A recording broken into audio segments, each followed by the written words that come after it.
OBC नेते लक्ष्मण हाके मोठा निर्णय घेण्याची शक्यता आहे, कारण भावनिक पोस्ट करून त्यांनी चळवळीतून बाहेर पडण्याचे संकेत दिले। राज्यात सध्या आरक्षणावरून मराठा विरोधात ओबीसी समाज असं चित्र निर्माण झालंय। ओबीसी आंदोलक लक्ष्मण हाकेंनी आता मराठा समाजाला ओबीसी मधून मिळत असलेल्या आरक्षणाला जोरदार विरोध केलाय, मात्र ते आता लवकरच मोठा निर्णय घेणार आहेत। आपण थेट जाऊया, आमचे प्रतिनिधी सागर आवाड आपल्याशी जोडले गेलेले आहेत। सागर, हाकेंचा भावनिक पोस्टर नंतर आता चर्चेला उधाण आलेलं आहे, काय नक्की कारण आहे, का ते चळवळीतून बाहेर पडणार? नक्की आपण जर पाहिलं तर उद्या त्यांचा मेळावा जो आहे तो अहिल्यानगरमध्ये दैत्य नांदूर या ठिकाणी आहे। त्यामधून ते आपली भूमिका जी आहे ती स्पष्ट करणार आहेत। आणि सर्वात महत्त्वाचं म्हणजे रविवारी ओबीसी महायलगार मेळावा जो आहे तो बीडमध्ये होतोय आणि या बीडमध्ये त्यांना कुठलंही निमंत्रण नाहीये, त्यांचे पोस्टरवरती फोटो नाहीये। या संदर्भात त्यांनी नाराजी जी आहे ती व्यक्त केलेली होती। मात्र आयोजकांचं, बीडमधल्या आयोजकांचं म्हणणं आहे की त्यांना आम्ही या कार्यक्रमासाठी म्हणजे या मेळाव्यासाठी निमंत्रण दिलेलं होतं, मात्र त्यांची सभा असल्याने त्यांनी सांगितलं होतं की मी येऊ शकणार नाही। मात्र 8 दिवसामध्ये ज्या घडामोडी घडलेल्या आहेत त्यामध्ये लक्ष्मण हाके नाराज पाहायला मिळतात आणि त्यानंतर त्यांनी भावनिक पोस्ट केलेली आहे। त्यानंतर 5 ते 6 दिवसापूर्वी लक्ष्मण हाके यांना अश्रू अनावर झालेले होते, समाजाचा रोष त्यांना पत्करावा लागलेला होता आणि या सर्व पार्श्वभूमीवरती त्यांनी भावनिक पोस्ट जी आहे ती केलेली होती। उद्या दैत्य नांदूर या ठिकाणी त्यांचा मेळावा होतोय, त्या मेळाव्यामधून काय संबोधित करतात हेही पाहणं महत्त्वाचं ठरणार आहे। मात्र परवा बीडमध्ये होणाऱ्या मेळाव्यासाठी ते उपस्थित राहणार नाहीत, कारण बीडमधल्या आयोजकांनी म्हणजे सुभाष राऊत असतील यांनी त्यांना निमंत्रण दिलेलं होतं, ते त्यांनी स्वीकारलेलं नव्हतं, अशी चर्चा आता सुरू झाली आहे। त्यामुळे चळवळीतून लक्ष्मण हाके खरंच बाहेर पडतात का? ओबीसी मराठा वाद जो सध्या सुरू आहे त्याच पार्श्वभूमीवरती लक्ष्मण हाके आपली वेगळी चूल मांडतात। नक्कीच नक्कीच सागर, नक्कीच त्यांचं महत्त्वाचं वाक्य आहे की शत्रूंची संख्या वाढलेली आहे। बघा, हाकेंची भावनिक पोस्ट आहे, ओबीसी भटके एकत्र आले पाहिजेत म्हणून भांडतोय असं ते म्हणतात। मी एक मेंढपाळ धनगराचं पोरग आहे, मी बॅनर छापू शकत नाही अशी खंत देखील त्यांनी या पोस्टमधून व्यक्त केली। ओबीसीच्या छोट्या छोट्या जात समूहांना जोडत गेलो, लाखो माणसं जोडली, पण शत्रूंची संख्या सुद्धा वाढत गेली असं सूचक वक्तव्य हाकेंनी या पोस्टमधून केलंय। हल्ले झाले, झेलले, पण आता सहन होत नाही अशी हतबलताही त्या पोस्टमधून ते व्यक्त करतात। सागर, आपण तुझ्याकडे पुन्हा एकदा येतो मी। आपण पोस्टमध्ये पाहिलं की मी लाखो माणसं जोडली, मात्र शत्रूंची संख्या वाढलेली आहे। उद्या काय ते मेळाव्यात बोलणार याकडे सर्वांचं लक्ष आहे, काय या मेळाव्याची तयारी? नक्की आपण जर पाहिलं तर लक्ष्मण हाके यांची पार्श्वभूमी जर पाहिली आंदोलनाची तर 2 वर्षापासून ते चळवळीत सक्रिय झालेले पाहायला मिळाले। मात्र जी पोकळी निर्माण झालेली होती ओबीसी समाजामध्ये ते भरून काढण्याचं काम त्यांनी केलं आणि याच पार्श्वभूमीवरती त्यांना अनेक समाजाचा रोषही पत्करावा लागला। आपण जर पाहिलं तर त्यांचा एक ऑडिओ व्हिडिओ जो आहे तो व्हायरल झाला होता, त्यांनी माळी समाजाबद्दल जी पोस्ट केलेली होती, त्यामुळे समाजातील काही रोष त्यांना त्यावेळी स्वीकारावा लागला होता। सागर, मी तुला थांबवतो, थेट आपल्याशी जोडले गेले फोनद्वारे लक्ष्मण हाके। हाकेजी, तुम्ही चळवळीतून बाहेर पडणार का? कारण तुमची जी पोस्ट आहे ती भावनिक पोस्ट आहे, त्याच्यावरनं तसं ध्वनित होतंय, तुमची भूमिका काय? हे बघा, मी एक साधा कार्यकर्ता आहे, एका मेंढपाळाचा मुलगा आहे।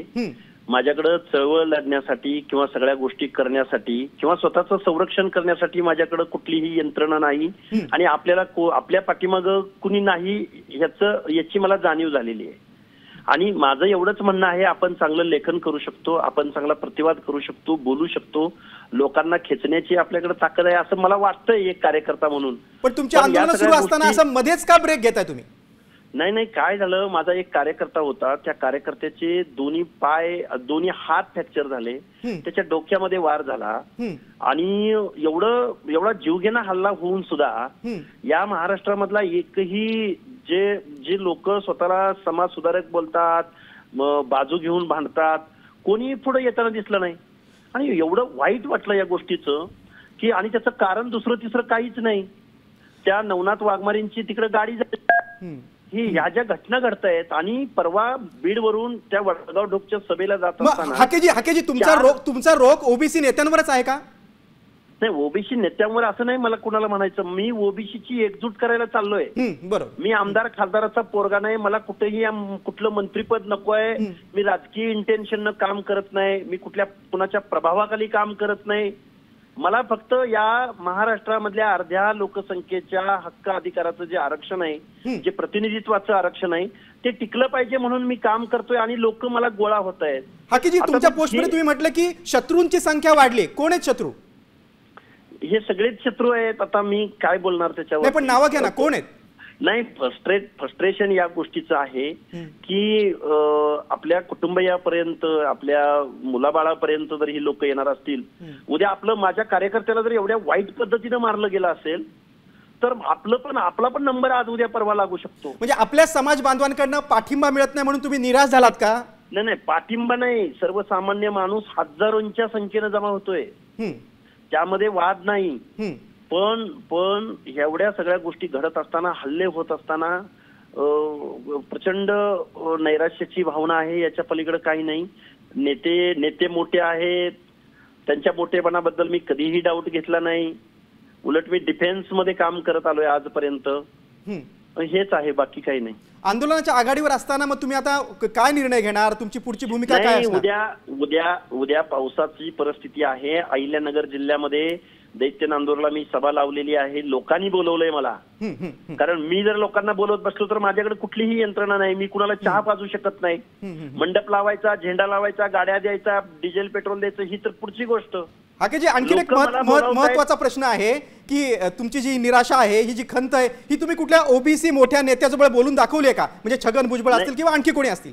नाही, मी कधी कुणासमोर बोलून दाखवलेली नाही. ते खूप मोठी माणसं आहेत, मंत्रीपदावर राहिलेली आहेत, राजकारणामधले प्रस्थापित लोक आहेत. मी आपला साधा मेंढपाळाचा पोरगा आहे. हे दुर्दैव आहे. मी माझा जीव वाचवू शकत नसेल तर मग मी माझ्या गोळा होणाऱ्या लोकांना मी कसा आत्मविश्वास देणार? ही खंत आहे माझ्या मनातली. बाकी कुणाबद्दल काही बोलायचं नाही. मग चळवळीतून तुम्ही बाहेर पडणार अशी भूमिका अशी ठाम ठरवली आहे का तुम्ही? हे बघा, गावगाड्यातल्या माणसांच्या समोर मी उद्या व्यक्त होणार आहे. त्यांचा मी फीडबॅक घेणार आहे. त्यानंतर मला नांदेड जिल्ह्यातले कार्यक्रम आहेत, लातूर जिल्ह्यामधले अनेक कार्यक्रम आहेत. पण नक्की करायचं काय? मी काही मान्यवर माणसांच्या भेटी घेणार आहे. परत आजपर्यंत मला वाटतंय 7 ते 8 ओबीसी बांधवांनी आत्महत्या केलेत. मला त्यांच्या कुटुंबियांना पहिली भेट देणं आवश्यक आहे. त्यामधल्या मी एकाच आत्महत्याग्रस्त कुटुंबियांना भेट दिली. बाकी 6-7 जण तशीच्या तशी आहेत. मी एक कार्यकर्ता म्हणून एकाच कार्यकर्त्यानं माझं नाव लिहून आत्महत्या केली. माझं म्हणजे आमच्यासारख्या नेत्यांचं. त्याच्या कुटुंबियांना जाऊन आधार देणं ही माझी प्रायोरिटी. नक्कीच हाकेजी, आता सगळ्या मेळाव्याकडे आमचं लक्ष असणार आहे. तुम्ही उद्या काय भूमिका जाहीर करतायत, मात्र तुम्ही सविस्तरपणे साम टीव्हीशी बोललात. अनेक मुद्द्यांवर अगदी मनमोकळे तुम्ही संवाद साधलात, आपली भूमिका स्पष्ट केली, त्याबद्दल धन्यवाद. आता isakal.com आहे देशातील नंबर 1 ची मराठी न्यूज वेबसाईट. प्रत्येक अपडेटसाठी isakal.com ला नक्की भेट द्या.